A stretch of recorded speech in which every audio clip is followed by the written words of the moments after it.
জামাই মেয়েকে নিয়ে আসছে, তোমাদের কিছু জিজ্ঞাসা করার থাকলে জিজ্ঞাসা করতে পারো। মেয়েকে যে জিজ্ঞেস করব, মেয়ে তো ঘোমটা দিয়ে বসে আছে। তা বোন, ঘোমটাটা একটু তোলো, তোমাকে একটু দেখি। আসসালামু আলাইকুম। ওয়ালাইকুম আসসালাম। বাহ, দেখতে কিন্তু বেশ সুন্দর। মাশাআল্লাহ, মেয়ে অনেক সুন্দর। নামটা জিজ্ঞেস করো। তোমার নামটা কি বোন? আমার নাম শিফা। বাহ, সুন্দর। বলছি, বাংলা বই দেখে তো পড়তে পারো? জি। ও, তার মানে দেখে মনে হচ্ছে যে আরবি টারবি মনে হয় কম পারো। আচ্ছা, সমস্যা নেই, আমাদের বাসায় গেলে আমরা তোমাকে শিখিয়ে নিতে পারবো। না না বাবাজি, আপনারা ভুল বুঝতেছেন। আমার মেয়ে হাফেজা পড়ে। হাফেজা? তার মানে তুমি বাংলা, ইংলিশ বা সোশ্যালজি, অ্যাকাউন্টিং এগুলো নিয়ে পড়াশোনা করোনি? না, আমি এগুলো নিয়ে পড়াশোনা করিনি। যাই হোক, ওইটা নিয়ে কোনো প্রবলেম নেই। মেয়ে আমাদের পছন্দ হয়েছে, তুমি কি বলো?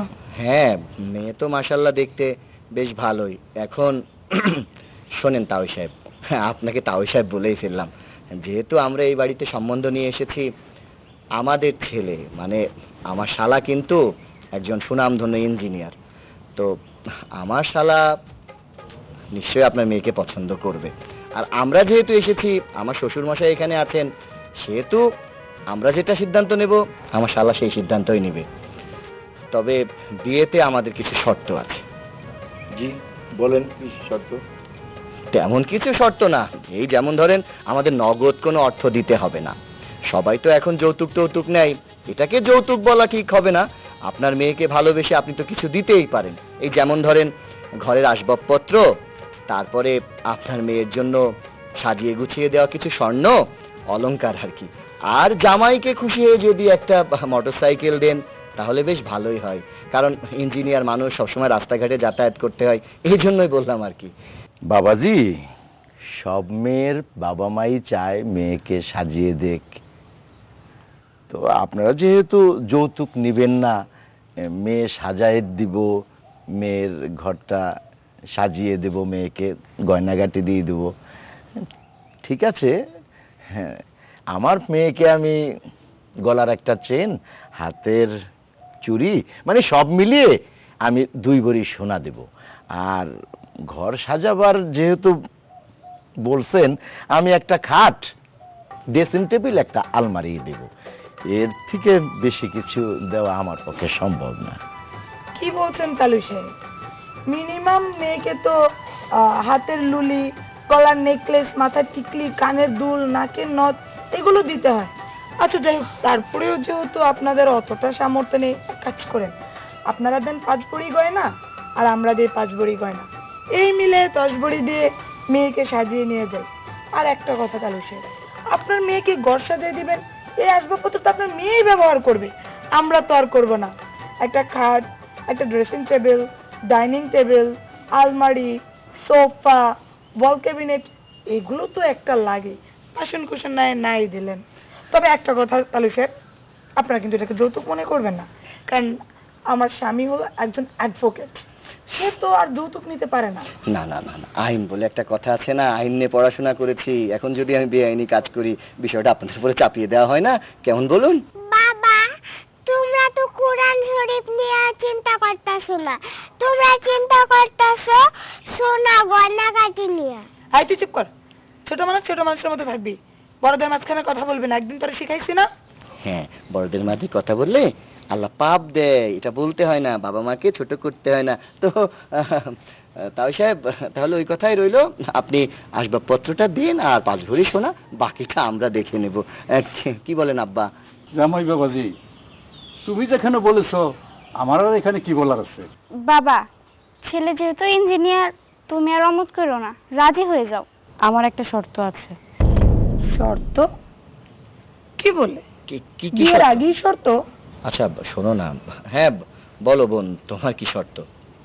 আপনাদের ভাই যদি আমাকে বিয়ে করার পরে যেখানেই থাকুক 5 ওয়াক্ত নামাজ ঠিকঠাক মতো আদায় করতে পারে, তাহলে আমি তাকে বিয়ে করতে রাজি আছি।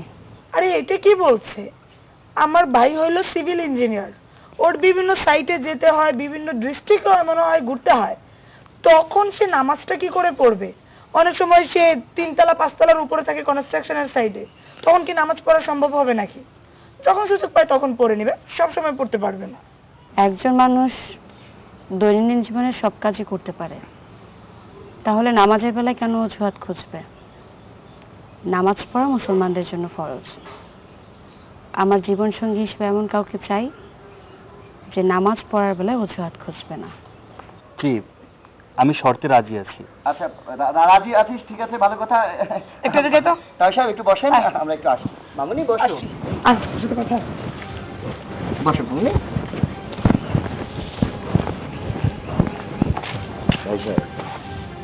আসলে আত্মায় আত্মায় মিল না হলে তো আত্মীয় হয় না, তাই না? আল্লাহর যদি হুকুম থাকে হবে। ভাই সাহেব, জি, মেয়েকে এখন ঘরে নিয়ে যান। এই তোমরা মেয়েকে ঘরে নিয়ে যাও।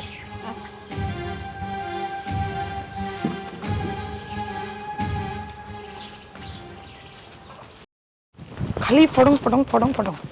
বসো বসো করে বসো। এই তোর সমস্যাটা কি? মাইয়া কি চটং চটং কথা বলে তুই দেখছস? মাইয়া হাফেজা পড়ছে, ইসলাম নিয়ে আছে, সেই মাইয়া এখনই তোরে শর্ত দিতে পারে, ওই মাইয়া তো বিয়ার পরে তোরে নাকে দড়ি দিয়ে ঘুরাইবো, এই বিয়েতে খবরদার তুই রাজি হবি না। আপা আমি বুঝলাম না, তুই হঠাৎ করে মেয়ের এই কথা কেন ধরে বসলি? মেয়ে তো ভালো কথাই বলছে। সূর্য, তুমি কিন্তু আমাদের সব থেকে প্রিয়, মানে আমার শালা বাবু। আমি একজন লয়ার, লয়ের ভাষা বোঝা অনেক কষ্টের। আমি আইন কানুন পড়ে তোমার বোনের কাছে আমাকে নতুন করে ক্লাস নিতে হয়, মানে তোমার বোন আমাকে ক্লাস নেয়। সেখানে তুমি যদি ওই মেয়েকে বিয়ে করে সংসারে যাও, তাহলে তোমার অবস্থা কেমন হবে চিন্তা করো। এই উল্টাপাল্টা কথা বলবা না। তোমাকে আমি ক্লাস করাই মানে? তুমি আমার পিছনে পিচ করে কথা বলতেছো কেন? আপু তুই থাম। আচ্ছা দুলা ভাই, আপনি যদি একজন উকিল হয়ে, লয়ার হয়ে আমার আপুর কথা মতো চলতে পারেন, আমার আপু যদি আপনার নাকের ডগায় দড়ি লাগিয়ে আপনি ঘুরাইতে পারে, আমি না হয় আমার হাফেজা বউর একটু কথা শুনলাম। এই বেশি পণ্ডিত করবি না। খুব লায়ক হয়ে গেছো না, খুব বড় হয়ে গেছো তুমি, নিজের খুব পণ্ডিত মনে করো, ইঞ্জিনিয়ার হইয়া। খবরদার, একদম বোর কথায় উঠা বসা করা যাবে না, বোর কথায় চলা যাবে না। এই বিয়ের আগে কিসের শর্ত দেওয়া? হ্যাঁ, বিয়ের আগে কোনো শর্ত ফর্ত চলবে না। আর তাছাড়া মাইয়ের বাপেও কি বেশি গয়না দিতে পারবে না, মাত্র 2 ভরি গয়না দিবে। কেন রে, তোর মূল্য কি এত সস্তা নাকি? এই শোনো, আমি বলে দিলাম, মেয়ে পছন্দ হচ্ছে ঠিক আছে, কিন্তু ভাবকুচি পছন্দ হয় নাই, এই মেয়ে বিয়ে করানো যাবে না। না না না না না, সূর্য দেখেছো তোমার বোন কত সুন্দর করে আমার চেয়ে ভালো আইন কানুন জানে। এখন তোমার বোন যে হিসেব তোমাকে দেখিয়েছে, এটা যদি তুমি না শোনো, রাত্রেবেলা আমার সাথে যেভাবে ঢুসুম ঢুসুম হয়, তোমার সাথেও কিন্তু তোমার বউ ওইভাবে ঢুসুম ঢুসুম করবে। কি বলে বউ? এই তুমি কি বলেছ? এটা তোমার বাড়ি না, তোমার বেডরুম না, এটা পরের বাড়ি। তুমি তোমার শালার জন্য মাইয়া দেখতে আসছো, আর এই বাড়িতে এসে বলছো আমি তোমার ডিসুম ডিসুম দেই। কইছো না কথাটা? আজকে একবার খালি বাড়িতে যাও, এরপরে বুঝবো শোনার টান তোমার বছর কয়দিনে যায়। দেখলা তো, দেখলা তো, হ্যাঁ, তোমার বোন আমার সাথে, একজন লয়ারের সাথে কিভাবে অত্যাচার করে। আমার তো মাঝে মধ্যে মনে হয় তোমার বোনের সাথে যে আমি সংসার করি না, হ্যাঁ, তার চাইতে তোমার বোনের চাইতে যদি 1 গছা দড়ি পাইতাম, গাছের সাথে গলায় দড়ি দিয়ে শান্তিতে মইরা যাইতে পারতাম। এই মায়ের লাগে সংসার করতে যে আমার জীবনে কোনো সুখ নাই। এ কি করলে তুমি? আমার সাথে সংসার করার চেয়ে তোমার গলায় দড়ি দিয়ে মারাতে রে গোলামের পুত। তোরে কি আমি এমন কিছু করছি যে তুই গলায় দড়ি দিবি? তুই গলায় মরস না কেন? তুই মরলে এখন অ্যাডভোকেট বিয়ে করছি, পরে 10 ব্যারিস্টার বিয়ে করবো। এই থামো তোমরা, কি শুরু করছো? আস্তে কথা কইরা, পরের বাড়ি। তুমি যে কইছো তো শুনলে মানুষে। এই তোমরা ঘরের ভিতর কি করো না করো এতক্ষণ আমি জানতাম? জানতাম না। তোমাদের আচরণ দেখে মনে হইতেছে জীবনের বিয়া না করি আমি। আরে কি 325 টাকা, 325 টাকা, 325 টাকা সরকারি ফিস দিয়ে আমি তোমার তালাক দেবো আজকে কয়ে দিলাম। এই দেখো উল্টাপাল্টা কথা কইবে না, তাহলে আমি এখানে তোমার তালাক দিয়ে দেবো। এই থামো, মাফ চাই তোমার কাছে, আমার আর বিয়া করানো লাগতো না। এই কান ধরছি, চলো বাড়ি চলো। হ্যাঁ ভাই চল, এই দাঁড়া। বিয়ে করা লাগবে না মেয়ের, চল বাড়ি চল। ওই জায়গায় আমার শ্বশুর আব্বা বসে আছে, আমার মেয়েটা বসে আছে, ওনারা বলে চলে যাই। আচ্ছা ভুলে হয়েছে, সারা জীবন যেহেতু নির্যাতিত হয়েছি, আজকের মতো তোমাকে মাফ করে দিলাম। আজকে আমি নির্যাতিত হলাম। বলছি কি সূর্য, শোনো, তুমি যে মেয়েকে বিয়ে করছো, পছন্দ করেছো, কোনো সমস্যা নেই, কিন্তু আমি একজন লয়ার, আইন কানুন যত ধারায় আছে না, আমার সব মুখস্থ। এই ধরনের কেস দেখতে দেখতে আমার যে কয়টা দাড়ি কাঁচা ছিল সব পাকা শুরু করেছে। যাই হোক, আমি তোমাকে একটু বলি, মনে করো তুমি যেই মেয়েকে বিয়ে করছো, এই মেয়ে একজন হাফেজা, কুরআনের হাফেজা, 5 ওয়াক্ত নামাজের 1 ওয়াক্ত যদি তুমি কামাই করো, ওই দিন রাত্রে তোমার চোখের জল নাকের জল এক হয়ে যাবে 100% শিওর। বালিশে মাথা দিয়ে তোমাকে ঘুমাতে হবে না, খাটের নিচেও হয়তো তোমার জায়গা নাও হতে পারে। আরেকটা বিষয়, তুমি যদি তোমার থেকে বয়সে একটা নেদা বাচ্চাকে বিয়ে করো, সে তোমাকে ললিপপ চেয়ে বসবে মাঝ রাতে, তখন যদি না দাও তখন তোমাকে পোঙায় লাঠি মেরে বাসা থেকে বের করে দেবে। তোমার থেকে উচ্চ শিক্ষায় শিক্ষিত মেয়েকে বিয়ে করো, তাহলে কি হবে, সে তোমার উপরে সারা জীবন চেয়ারম্যানি করবে, তুমি মেম্বারিতেও পাশ করতে পারবে না। আরেকটা বিষয়, যে পুরুষ মানুষ জীবনে দুখেন বউ নিয়ে সংসার করে তার সে পোড়া কপাল আর কারো হয় না। তার বাথরুমের দরজায় যে একবার কান পেতে শুনো, শুধু আটকায় ওঠানো কষ্ট পাবা, আর কান্না ছাড়া কিছু শুনতে পাবা না। তার জীবনে সিদ্ধ চাল কখনো সিদ্ধই হয় না, চালই থেকে যায়। অতএব বলি কি, যা করবা ভেবে চিন্তে করবা। আমার জীবনটা আমি যেভাবে তিলে তিলে ধ্বংস করে দিয়েছি, তোমার এই গুণবতী বোনকে বিয়ে করে তুমি প্লিজ এই নামাজি মেয়েকে বিয়ে করে তোমার জীবনটা ধানে ঘাসে করে দিও না। এই হ্যাঁ, এটা তোমার আদালত না হ্যাঁ। যে জজ সাহেব সামনে বসে আছে আর তুমি ওই মাননীয় কি জানি কয় ওইটা শুরু করতেছো। শোন, এত কথার দরকার নাই, এই মাইয়া আমাদের বাড়ির বউ হবে না। চল। শোনো দুলাভাই, হুম, অনেক তো জ্ঞান দিলেন আমারে। হুম, এখন একটা কথা বলি, আগে নিজেরটা সামলান, আমার চিন্তা পরে করেন। মেয়ে আমার পছন্দ হয়েছে, আমি এই মেয়েরে বিয়ে করবো। আর মেয়ে তো ভালো কথা বলছে, 5 ওয়াক্ত নামাজ পড়ার কথা বলছে। আপনার বউর মতো তো আর কান ধরে অভ্যাস করাটা ডুসুম ডুসুম দেয় নাই। এই কথাবার্তা সাবধান করে কই দেই। আপা বিশ্বাস করেন, তোর কথা কইনি, ওনার বউর কথা কইছি। আরে ওনার হ্যাঁ, তুমি চলো, আরে এসো। বাসায় এসো, খবর আছে।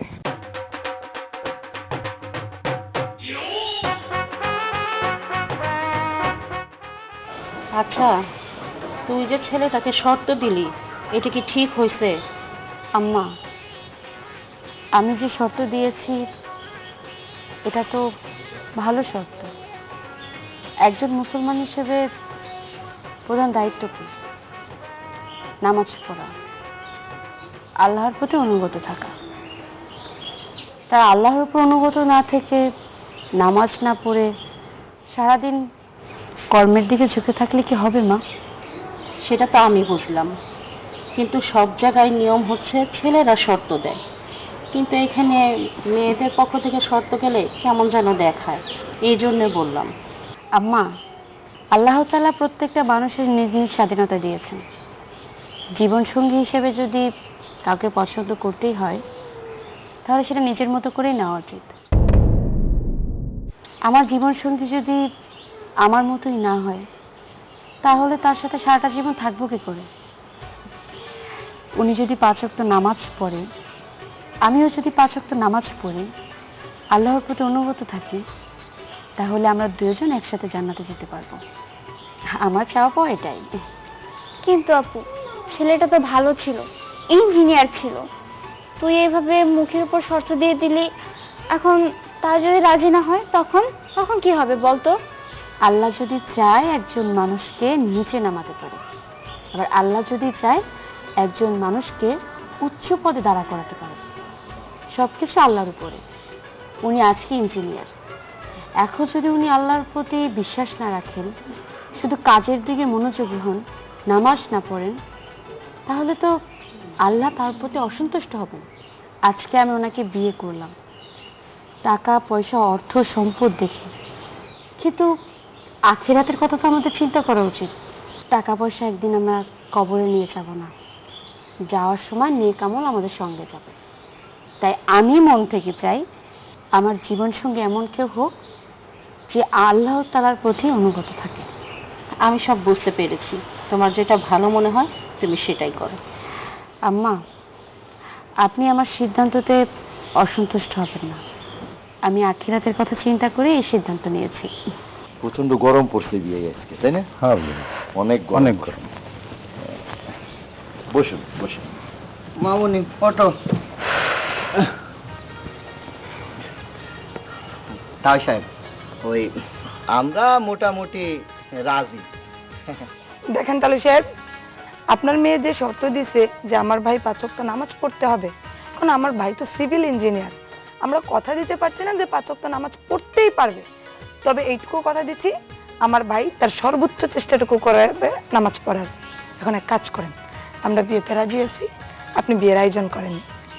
যেহেতু আমার মেয়ে একটা শর্ত দিয়ে দিছে, তাই আমার মেয়ের সাথে কথা না বলে আপনাদেরকে আমি ফাইনাল কথা দিতে পারতেছি না। আপনারা একটু মেহেরবানি করে বসেন, আমার মেয়ের সাথে কথা বলি আমি আসবো। আচ্ছা ঠিক আছে, যান। জি। মানুষটা কত ভদ্র, তুমি একটু মুখ বন্ধ করে থাকতে পারো না? হ্যাঁ, এই কথাটা না বললেই কি নয়? এই উল্টাপাল্টা কথা বলবেন, একদম মুখ বন্ধ করে রাখবা। আব্বা, যেই মেয়ে বিয়ের আগেই এরকম কড়াকড়ি শর্ত দিতে পারে, সেই মেয়ে যে বিয়ের পরে তোমার ছেলেকে আরো 1000টা শর্ত দিবে না, নাকি দড়ি দিয়ে ঘুরাবে না, তার কি গ্যারান্টি আছে? শর্তটা তো খারাপ দেয় নাই, ভালো কথা বলছে। এটা আপনার মেয়ে বুঝবে না। এই, আমি চুপ করো। কেন চুপ করবো? কেন চুপ করবো? থামো। এখানে আমার ভাইয়ের জন্য মেয়ে দেখতে আসছি, আমার কুকীর্তি গাইতে আসে না, চুপ করে থাকো। আমি একজন লয়ার, আমার মান সম্মান আছে। তুমি আমার মান সম্মান কোনো জায়গায় ঠিক রাখো না।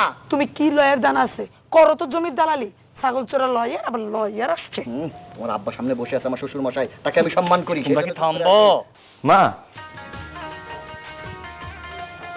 মাসিবা, আমি তো ওদের সাথে তো কথাবার্তা বললাম, তো এখন সবাই তো তোর ওই শর্ত শুনে একটু জানি কেমন আনমনা করতেছে, কিন্তু ছেলেটা মানে বললো আমাকে যে আপনারা যদি কিছু মনে না করেন আমি মেয়ের সাথে পার্সোনাল কিছু কথা বলবো। তাই আমি এখন চিন্তা করলাম তোর হুকুম ছাড়া তো আর তাদেরকে কিছু বলতে পারি না, তাই আমি আসলাম। এখন তুই কি করস? বাবা, আমি কথা বলতে চাই না। কেন? ছেলে একটু তোর সাথে কথা বলতে চাই, তো সমস্যার কি আছে? আর এখন তো এরকমই হয়ে আসছে। তুই কথা বল মা, কথা বলে তো খারাপ কিছু না। আরেকটা কথা শোনো, আমি যা বুঝলাম ছেলে ভালো, ছেলে কিন্তু খারাপ না। মা, তুই ছেলের সাথে একটু পার্সোনালি কথা বল, কথা বললে তো কোনো সমস্যা নাই। আপনারা যদি চান তাহলে আমার কোনো আপত্তি নেই। আচ্ছা, তুমি ছেলেকে নিয়ে আসো। আচ্ছা আচ্ছা, ঠিক আছে, আমি নিয়ে আসতেছি। শোন, কথা বললে সমস্যা কি? হয়তো ছেলে তোকে কোনো প্রশ্ন করবে, তোর সম্পর্কে জানবে, তুই তার সম্পর্কে জেনে নিবি, এটাই তো ভালো। আসলে আপনাদেরকে বসিয়ে অনেক কষ্ট দিয়েছি। না না না, না, ঠিক আছে, সমস্যা ঠিক নেই। আছে, বলে। কথা হইতেছে আমার মেয়ের সাথে আলাপ করছি। আমার মেয়ে আসলে এই বিয়েতে রাজি না। এখন আমার মেয়ের অমতে তো আমি এই বিয়ে আপনাদেরকে ফাইনাল কথা দিতে পারতেছি না। এটা কেমন কথা বললেন? মেয়ে তো আমাদের পছন্দ হয়েছে, এখন মেয়ে যদি এভাবে না করে দেয়, ব্যাপারটা খুব দুঃখজনক। আমাদের কি কোনো দাম নাই? তাই সাহেব, আপনি মুরব্বী মানুষ, ছোট মুখে বড় কথা বলাটা আমার উচিত না, তবু একটা কথা না বলে পারছি না। বলুন বলুন বলুন। দেখেন, আমাদেরও কিন্তু একটা পরিবার আছে, সমাজ আছে। তো আমাদের পরিবারে আমরা ছোট মানুষ কখনো পরিবারের সিদ্ধান্ত নেয় না। আর তারপরে মেয়েদের কথা বলছেন, আমাদের বাড়িতে তো মেয়েরা উঁচু গলায় কথা কওয়া তো দূরের কথা, চোখের দিকে তাকিয়েই কথা বলতে পারে না। আর সেখানে আপনার মেয়ে একটা ভালো পাত্র, একটা ইঞ্জিনিয়ার ছেলের সাথে আপনি বিয়ে দেবেন, সেখানে আপনার মেয়ের শর্ত মেনে আপনি চলছেন, ব্যাপারটা কেমন হয়ে গেল না? না, আসলে ওই যে আমি তো আগেই বললাম, আমার মেয়ে চায় যে সে যার সাথে সারা জীবন থাকবে, সারা জীবন সুখে দুঃখে যে সাথী হবে, আমার মেয়ের ভাষ্যটা এইটাই যে সেও যেন ওর মতো ফরেজদারি হয়, 5 ওয়াক্ত নামাজ পড়ে, সদা সত্য কথা বলে, সরলে চলে, এই আর কি। আচ্ছা, তুই কি বলছিস? তোর মতামতটা কি? আমি মেয়ের সাথে পার্সোনালি কথা বলতে চাই। তাও সাহেব, আসলে হয়েছে কি, এখন তো ধরেন আধুনিক যুগ, এখনকার ছেলে মেয়েরা নিজেদেরকে নিজেরাই পছন্দ করে। সেখানে আমরা দুই পরিবারের মানুষ যেহেতু সিদ্ধান্ত নিয়েছি, আমার মনে হয় কি আপনার মেয়ের সাথে আমার শালার একটু আলাপ করিয়ে দেন, ওরা একটু কথা বলুক, ওরা যদি নিজেদেরকে মানিয়ে নিয়ে সংসার করতে পারে, আমাদের তো অমত করে কোনো লাভ নেই, তাই না? কিন্তু বিয়ের আগে ছেলে মেয়ে একটু, যেহেতু সংসার ওরা দুইজন করবে, আমার মনে হয় দুইজন আগে থেকে একটু কথাবার্তা বলে নিলে ওদের আন্ডারস্ট্যান্ডিংটা বেটার হবে। আপনি একটু ওদের দুজনের কথা বলার ব্যবস্থা করে দেন আলাদা।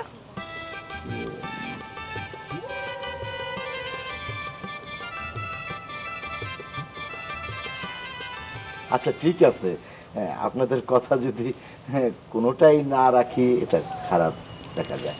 আচ্ছা ঠিক আছে, আমি ভেতরে যাই, যে ছেলে মেয়ের একসাথে দেখা করার একটা ব্যবস্থা করি। তাহলে সূর্য তুমিও যাও সাথে, যান ওকে নিয়ে যান সাথে করে। ঠিক আছে, চলো বাবা। যা দেখো, যে কোনো ভাবে হোক মেয়েকে বোঝায় একেবারে বিয়েটা পড়িয়ে নেওয়া যায় কিনা। তুমি তো চাচ্ছিলে না। এই, আমার সাথে উল্টোপাল্টা কথা বলবা না। সে কখন থেকে তুমি আমার পিছনে লেগে থাকছো, ঘরে বাইরে সব জায়গায় তুমি আমার পিছনে লেগে থাকো, খবর আছে। বসে বসে দেখতেছে দেখো তার মেয়ে তার জামাইয়ের কতটা নির্যাতন করে। গলার টিপ্পা ধরবো আর বেশি কথা বললে। এসো বাবা, এসো এসো এসো এসো, বসো বাবা বসো। এই চলো আমরা একটু ভিতরে যাই। মা তাহলে তুই কথা বল। আসসালামু আলাইকুম। আপনি মনে হয় আমাকে কিছু জিজ্ঞেস করবেন, বলুন কি জিজ্ঞাসা করতে চান। আমি শুনেছি আপনি একজন কোরআনে হাফেজা। সত্যি কথা বলতে কি, একজন হাফেজাকে যতটুকু মূল্যায়ন করা দরকার, আমি আপনাকে ততটুকু মূল্যায়ন করতে পারবো কিনা আমার জানা নেই। তবে হ্যাঁ, আমি আমার সাধ্য এবং সামর্থ্য অনুযায়ী আপনাকে সারা জীবন আগলে রাখতে চাই, যদি আপনি অনুমতি দেন। আর আপনি আমাকে যে শর্ত দিয়েছেন আমি যথাসাধ্য রাখার চেষ্টা করব। আমি আপনাকে এমন কোনো কঠিন শর্ত দেইনি যেটা আপনি চাইলে মানতে পারবেন না। প্রত্যেকটা মুসলমানের দায়িত্ব, যিনি আমাদেরকে সৃষ্টি করেছেন, যিনি সৃষ্টি না হলে আমাদের সৃষ্টি হতো না, যার প্রতি অনুগত থাকা আমাদের প্রয়োজন, তার প্রতি অনুগত না থেকে তার কথা অমান্য করে নিজের কথা চিন্তা করার জায়গা এটা না। 5 ওয়াক্ত নামাজ মুসলমানদের জন্য ফরজ করা হয়েছে। যত কর্মই থাকুক না কেন, নামাজকে বলুন আমার কাজ আছে, কাজকে বলুন আমার নামাজ আছে। আপনি সেটা না করে আপনি বলছেন যথাযথ চেষ্টা করবেন। এটা খুবই অপছন্দের ব্যাপার। আই এম সরি, আসলে আমি খুব ব্যস্ত থাকি তো।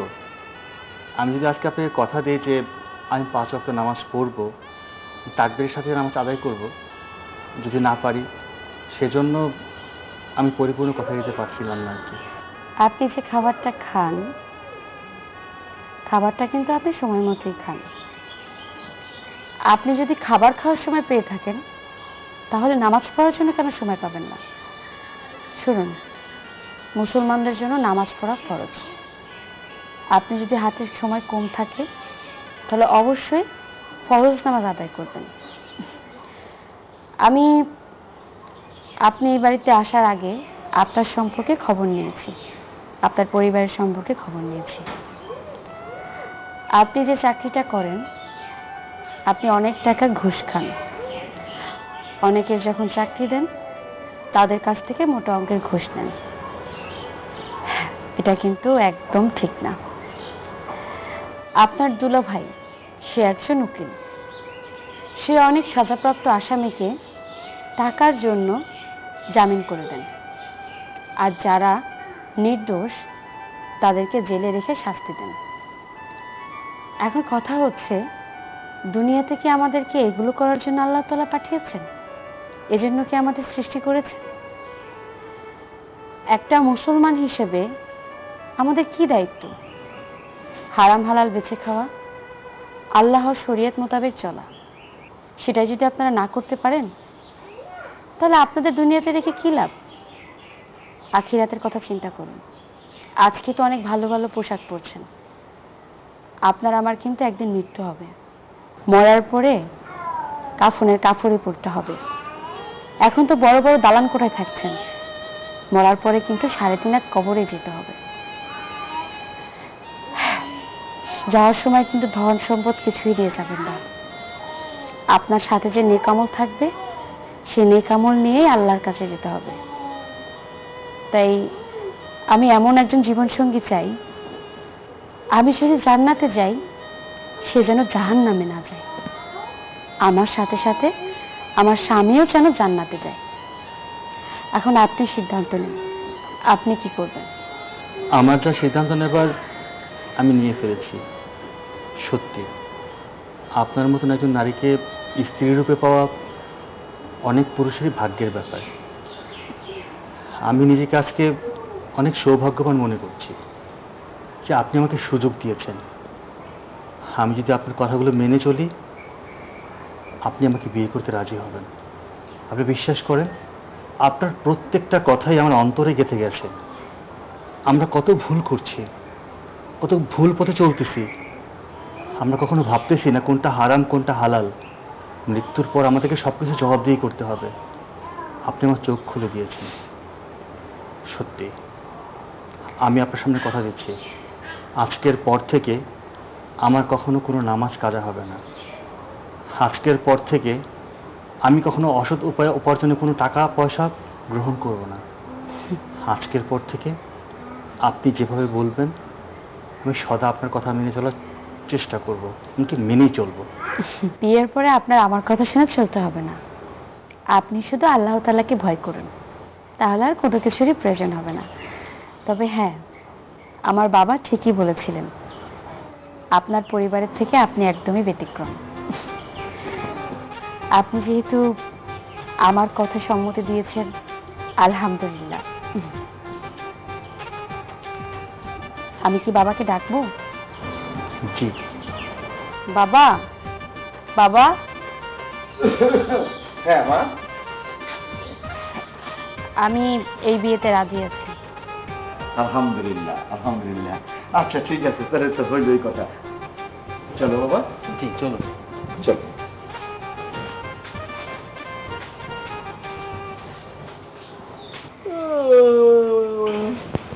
ঘুম লেগে গেল। কত কথা বলে তোমার ভাই। আল্লাহ জানে, আসতেছে না তো। ওই তো চলে আসছে। ও বসো। কিরে ভাই, কথা বললি? হ্যাঁ আপু, কথা বলেছি। কি সিদ্ধান্ত নিলি? সিদ্ধান্ত, মেয়ে আমার খুব পছন্দ হয়েছে। আমি এই মেয়েকেই বিয়ে করব। মানে মেয়ে যে শর্ত দিল? মেয়ের দেওয়া সব শর্তে আমি রাজি আছি। আমি ওকেই বিয়ে করব। প্রয়োজন বোধে ওকে বিয়ে করে আমি এই বাড়িতে থেকে যাব। পাগল নাকি তুই? সব কি উল্টাপাল্টা কথা বলতেছিস? সুন্দর মতে ভেতরে গেলি আর ভেতর থেকে একদম বিড়াল হয়ে বের হইলি। এটা তো ঠিক না। আপা তোমার পোলা কি কইতেছে? শোনো আপু, আমি যা বলছি সত্যি বলছি। বাবা, মেয়ে আমাদের বাড়ির সব খোঁজ খবর নিয়েছে। সে জানতে পেরেছে আমাদের ফ্যামিলিতে কেউ নামাজ পড়ে না। তুমিও পড়ো না, আমার মাও পড়ে না। আমার বোন দুলাভাইয়ের কথা নয় বাদই দিলাম। আর সবচেয়ে বড় সমস্যা হচ্ছে আমাদের ফ্যামিলিতে কেউ হালাল হারাম কিছু খায় না। যে যেভাবে পারছে ইনকাম করছে, সংসার চালাচ্ছে। দুলাভাই, আপনি একজন উকিল, আপনি একজন অ্যাডভোকেট হয়ে যেসব কাজকর্ম করে বেড়াচ্ছেন এগুলো মোটেও ঠিক না। এই ধরুন, আপনি কিছুদিন আগেও একজন দাগী আসামি, মার্ডার কেসের আসামিকে জামিনে বের করে নিয়ে আসছেন, কিন্তু সত্যিকার অর্থে সে অপরাধী ছিল। তার পক্ষ হয়ে কোনো উকিল দাঁড়ায়নি, আপনি দাঁড়িয়েছেন। তাও আবার কি, অনেক মোটা অঙ্কের একটা অ্যামাউন্ট নিয়ে। এটা সবাই জানে, আর এই মেয়েটাও জানছে। এগুলো হারাম টাকা দুলাভাই। এছাড়া আপনি জমির দালালি করেন, সেখানে পার্সেন্টেজ নেন আপনি। এটা কি হালাল? আপনি হালাল হারাম বেশি চলেন না। সত্যি কথা কি জানেন দুলাভাই, আমি ওর মুখ থেকে যে কথাগুলো শুনেছি প্রত্যেকটা কথাই সত্যি। দুলাভাই, জীবিকার প্রয়োজনে আমরা অনেকে অনেক কাজ করি। আমি ইঞ্জিনিয়ার হয়েছি, আপনি উকিল হয়েছেন। প্রত্যেকেই যার যার পেশা নিয়ে খুব ব্যস্ত আছি। আমরা কি একবারও চিন্তা করেছি আমাদের একদিন মরতে হবে? মৃত্যুর স্বাদ একদিন সবাইকে গ্রহণ করতে হবে। আর মৃত্যুর পর আমাদের কি হবে? আমরা হালাল খাচ্ছি না হারাম খাচ্ছি, সেই হিসাবটা পরপারে কি আল্লাহ তাআলার কাছে আমাদেরকে দিতে হবে। এই কথাগুলো না আমাকে এই মেয়েটা বলেছে। সত্যি, ও যখন কথাগুলো বলছিল আমার শরীরের প্রত্যেকটা পশম দাঁড়িয়ে গেছে। আসলেও তো আমরা কি করছি, কি খাচ্ছি, কি পড়তেছি, এটা কি আমাদের জন্য জায়েজ না নাজায়েজ? কখনো ভাবি না। একবার চিন্তা করে দেখুন তো, আপনি প্রতি মাসে লক্ষ লক্ষ টাকা ইনকাম করতেছেন, আপনি কি সুখে আছেন? কিছুক্ষণ আগে তো আপনার নিজের মুখেই শুনতে পেলাম আপনি একটা রাতও শান্তিমতো ঘুমাতে পারেন না। আপনি যদি হালাল পথে ইনকাম করতেন, হালাল হারাম বেঁচে চলতেন, আমার বিশ্বাস আপনার জীবনে এমনটা অশান্তি নেমে আসতো না। এখনো সময় আছে। আমরা প্রত্যেকটা মানুষ যদি দিনের পথে চলি, ইসলামের পথে চলি, আমাদের জীবনে অশান্তি আসবে না। আমরা সবাই জানি ইসলাম শান্তির ধর্ম, কিন্তু আমাদের মধ্যে শান্তি নেই কেন? কারণ আমরা তো ইসলামের পথে নেই। আমি সবাইকে বলছি, আপনারা রাজি থাকুন আর না থাকুন, আমি এই মেয়েকেই বিয়ে করব, এই মেয়ের সাথে সংসার করব। তুমি ঠিক বলেছো সূর্য। এই বিয়েতে কেউ রাজি থাকুক বা না থাকুক, আমি তোমার কথায় রাজি আছি। আমার এই সন্তান আজকে অবৈধ টাকায় ইংলিশ মিডিয়াম স্কুলে পড়াশোনা করে। আজকে আমি কেন এমন হয়েছি? শুধু তোমার বোনের জন্য। তার কারি কারি টাকা প্রয়োজন, অলংকার প্রয়োজন, মেয়েকে ইংলিশ মিডিয়ামে দামি স্কুলে পড়ানো প্রয়োজন, তার স্ট্যাটাস মেনটেন করা প্রয়োজন। আমি তো ভুলে গিয়েছি আমি কবে শেষ নামাজ পড়েছি আমার মনে নেই। আর আজকে তুমি যেই বাড়িতে এনেছো, তাই সাহেব আপনি আমার সামনে বসা, নিজের লজ্জার কথা আমি গর্ব করে বলছি না, কিন্তু এটাই সত্য। আপনার মেয়ে আমাদের পরিবারের সব খোঁজ খবর রেখেছে। আর দেখুন, আপনার মেয়ে একজন হাফেজিয়া, আমরা সেটাই জানতাম না। আমরা এখানে আসার পর আপনাদের মুখ থেকে জেনেছি। হ্যাঁ, আমি বড় অঙ্কের টাকা ঘুষ নিয়ে অপরাধীদেরকে ছেড়ে দিয়েছি, নিরপরাধ লোকদেরকে আমি ফাঁসিয়েছি, এতিমের হক মেরে অন্যের কাছে জমির দলিল জাল বানিয়ে দিয়েছি শুধু টাকার জন্য। আমরা মুসলমান, মারা গেলে আমাদেরকে 3 হাত মাটি ছাড়া আর কিছুই যাবে না, সাদা কাফন ছাড়া আমরা কিছুই পাবো না। এত কিছু জানার পরেও আমরা প্রত্যেকটা দিন পাপ করছি। হ্যাঁ, তুমি আজকে আমার চোখ খুলে দিয়েছো। বাবা, আপনি এই মেয়েকে আমাদের বাড়ির বউ করে নিয়ে চলুন। কথা দিচ্ছি, আজকের পর থেকে আমি আমার বার কাউন্সিলের টেবিলে বসে কখনো অবৈধ টাকা ছুঁয়ে দেখব না। তাতে যদি আমার উকালতি পেশা ছাড়তে হয়, সাধারণ একটা জীবন যাপন করতে হয়, তাতেও আমি হাসি মুখে করব। আর আপনার মেয়ে যদি এটা মেনে আমার সাথে সংসার করতে না চাই, কোনো সমস্যা নাই, আমার মেয়েকে নিয়ে আমি হালাল উপার্জন করে খাবো। কিন্তু এই বাড়ির মেয়েকে আপনার ছেলের বউ করতে না করবেন না। সূর্য যে সিদ্ধান্ত নিয়েছে এটাই ঠিক। আপনার মেয়ে হবে, তাও এসব আমাদের বাড়ির বউ। দেখো, আমি বুঝতে পারছি তোমার মনের কষ্টটা। এতদিন আসলে টাকার অহংকারে খুব দেমাগ দেখিয়ে চলতাম। সবসময় মনে হয়তো টাকাই জীবন, এই পৃথিবীতে টাকাই সব। কিন্তু আমি ভুলেই গিয়েছিলাম যে এই পৃথিবীতে সবকিছু ক্ষণস্থায়ী, কোনো কিছুর গ্যারান্টি নেই। একমাত্র মরতে হবে, সেটারই গ্যারান্টি আছে। আসলে টাকার অহংকারে মানুষকে মানুষ মনে করিনি, সেজন্য তোমার উপরও খুব নির্যাতন করতাম। আর নামাজ কালাম এগুলোকে ব্যাকডেটেড মনে করতাম। আজকে ওই মেয়ে, আমার ভাই আর তুমি আমার চোখ খুলে দিয়েছো। আজকে আমি সবার সামনে কথা দিচ্ছি, এই বউকে বিয়ে করিয়ে নিয়ে যাওয়ার পর আমি 5 ওয়াক্ত নামাজ পড়বো, আর কখনোই তোমার সাথে চোখ তুলে কথা বলবো না। হ্যাঁ রে বাবা, তুই ঠিকই বলেছিস। শরমের কথা আর কি বলবো। আজকে এই বাড়িতে মেয়ে দেখতে এসে ওর যে শর্ত শুনলাম, এই শর্ত আমরা সবাই মানবো। আমাদের বাড়িতে সবাই এই শর্ত পূর্ণ করবো। আজকে থেকে আমরা সবাই নামাজ পড়বো। 1 ওয়াক্ত নামাজ কেউ কাজা করবো না। কেউ যদি 1 ওয়াক্ত নামাজ কাজা করে, তাহলে ওই বাড়ির খাওন সবার জন্য বন্ধ। মাশাআল্লাহ, মাশাআল্লাহ। ভাই সাহেব, আসলে আজকে আমি গর্ব করতেছি আপনাদের নিয়ে। ওই যে আপনাকে এর আগে একটা কথা বলছিলাম, আত্মায় আত্মায় না মিললে আত্মীয় হয় না, তা আমি আত্মায় আত্মায় মিলার একটা আত্মীয় পাইছি। আপনাদের মতো এরকম আত্মীয় তো আমি চাইছিলাম।